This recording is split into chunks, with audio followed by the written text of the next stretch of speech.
Hello बच्चों, let's read the question.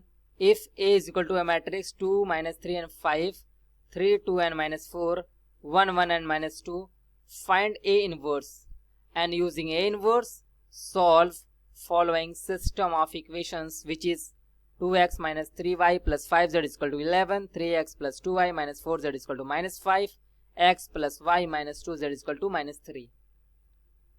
So key concept of this question is, हम किसी भी सिस्टम ऑफ लीनियर इक्वेशन को A X is equal to B के form में लिख सकते हैं, जहाँ पे ए हमारा कोएफिशिएंट मैट्रिक्स होता है a1 a2 a3 b1 b2 b3 c1 c2 c3 और x हमारा variable matrix x y z होता है और b हमारा constant matrix d1 d2 d3 होता है. अब यहाँ से अगर आपका determinant of A not equal to 0 आ गया तो हमें x is equal to A inverse B की हेल्प से कैलकुलेट कर सकते हैं एक्स वाई जेड की वैल्यू को, जहाँ पे ए इनवर्स इक्वल टू हमारा होता है adjoint of A divided by determinant of ए.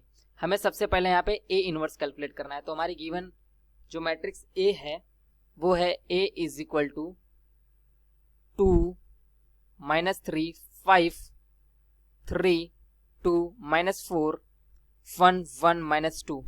सबसे पहले इसके डिटर्मिनेंट को हम कैलकुलेट करते हैं. जो डिटर्मिनेंट हम इसको डिटर्मिनेंट को c1 के अलॉन्ग एक्सपेंड करते हैं तो 2 और इसका जो माइनर बनेगा हो जाएगा 2 -4 1 एंड -2, फिर -3 होगा, फिर हो जाएगा -3 5 1 एंड -2, फिर +1 और ये इस समय ये माइनर हो जाएगा हमारा -3 5 2 -4. और जब इसको कैलकुलेट करेंगे तो 2 इंटू 0 -3 इंटू 1 प्लस 1 इंटू 2 मिलेगा, जो कि पूरा कैलकुलेट करने पे -1 मिलेगा.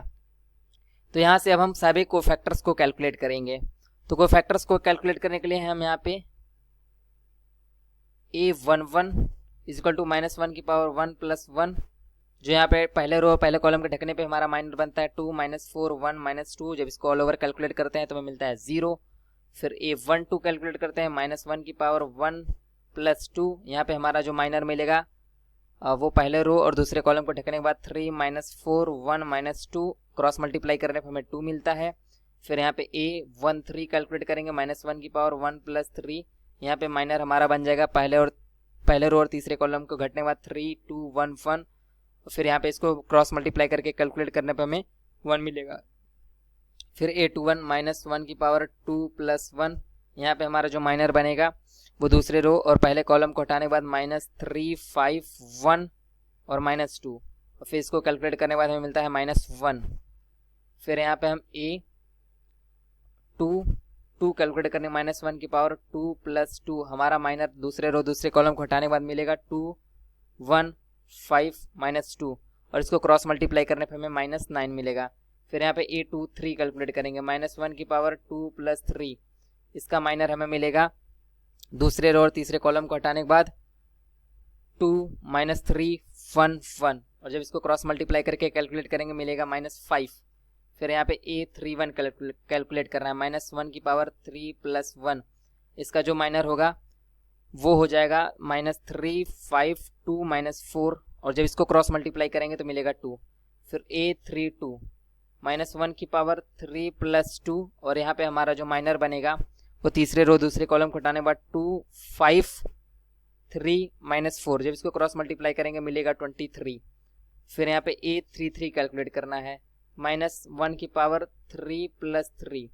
इसका माइनर हमें मिल जाएगा तीसरे रो तीसरे कॉलम को हटाने के बाद 2 -3 3 एंड 2. जब इसके हम क्रॉस मल्टीप्लाई करते हैं तो हमें मिलता है 13. तो यहाँ पे हम एडजॉइंट ऑफ ए लिख सकते हैं क्योंकि हमने सभी कोफैक्टर्स को कैलकुलेट कर लिया है. सभी कोफैक्टर्स को यहाँ पे अरेंज करेंगे तो ये हमारा होगा 0 2 1.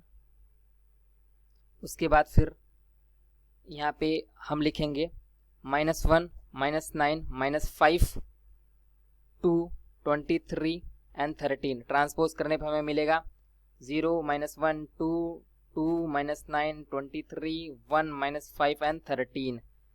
अब यहाँ पे हमें ए इनवर्स कैलकुलेट करना है. तो ए इनवर्स हमें मिल गया. डिटर्मिनेंट हमने कैलकुलेट करा था -1 तो -1 इंटू 0 -1 2 2 माइनस 9 23 1 माइनस 5 एंड 13। तो ये हमारा ए इनवर्स कैलकुलेट हो गया।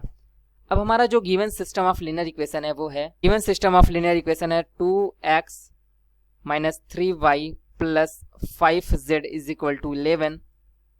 उसके बाद फिर है 3x plus 2y minus 4z is equal to minus 5 and x plus y minus 2z is equal to minus 3। अगर यहाँ पे हम ए मैट्रिक्स बनाएं जो कि कोएफिशिएंट मैट्रिक्स है, तो वो हमारी 2 माइनस 3 5 3 2 माइनस 4 1 1 माइनस 2 मिलेगी, और यही हमने अभी तक कैलकुलेट करके रखा है। तो यहाँ पे x equal to A inverse B से इसके वैल्यूज को हम कैलकुलेट कर सकते हैं।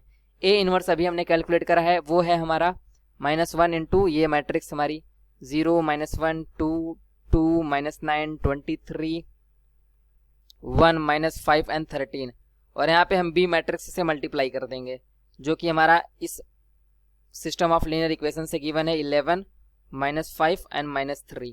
जब इसको हम मल्टीप्लाई करते हैं तो हमें कुछ माइनस यहाँ पे बाहर करके इस तरीके से मिलता है 0 plus 5 minus 6 22 plus 45 minus 69 11 plus 25 minus 39।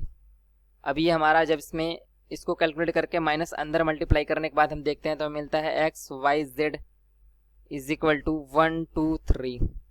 तो यहाँ से हम कैलकुलेट कर सकते हैं x बराबर 1 y बराबर 2 एंड z बराबर 3।